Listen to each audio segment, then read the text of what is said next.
Malaman natin ngayon ang sitwasyon sa Nueva Ecija na isinailalim na sa state of calamity kasunod ng hagupit ng bagyong Santi. Mula sa bayan ng Aliaga, nakatutok live si Marisol Abdurrahman. Marisol.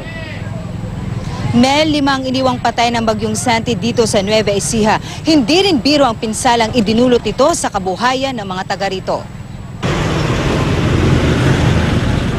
Kita pa rin ang bakas na iniwan ng bagyong Santi. Ang elementary school nito sa Talavera, sa halip na lapis at papel ang hawak ng mga guro at mag-aaral, itak muna ang gamit pamputol ng natumbang puno. Tulong-tulong sila sa paglilinis. Matatagalan po bago kami makapagturo kung hindi po kami magsisimulang maglinis. Para po mabilis po yung pag-aaral namin. Para po makapasok po agad.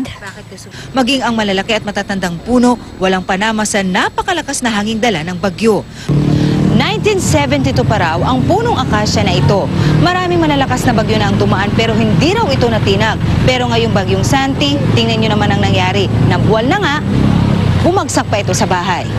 Ang mga kabahayan nasapul din.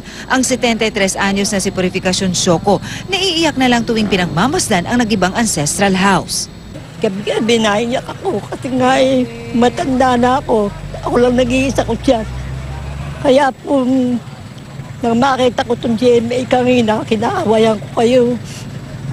Pero talaga pong napakasakit. Nung huminto yung hangin, biglang blagek ang gano'n. Nitong Sabado, hile-hilerang naglalaki ang mga puno ang nabuwal at nakahambalang sa mga kalsada. Ang iba sa mga bahay bumagsak.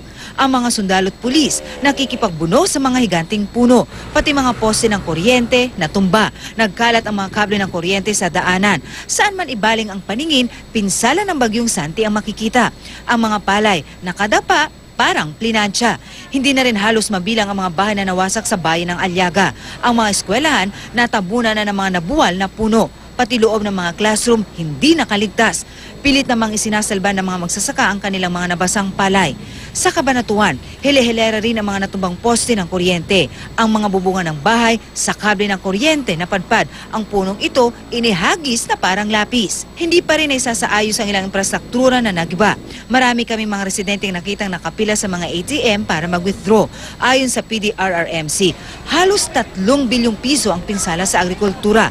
Halos 300 milyon naman ang nasira sa infrastruktura. Alam mo Mel, yung ilaw lamang natin ang siyang nagsisilbing tanglaw dito sa bayan ng Aliaga kung saan tayo naroon.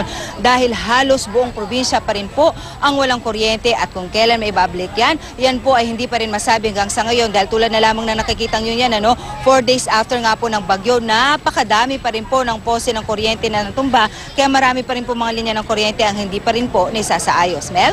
Maraming salamat sa iyo, Marisol Abdurrahman.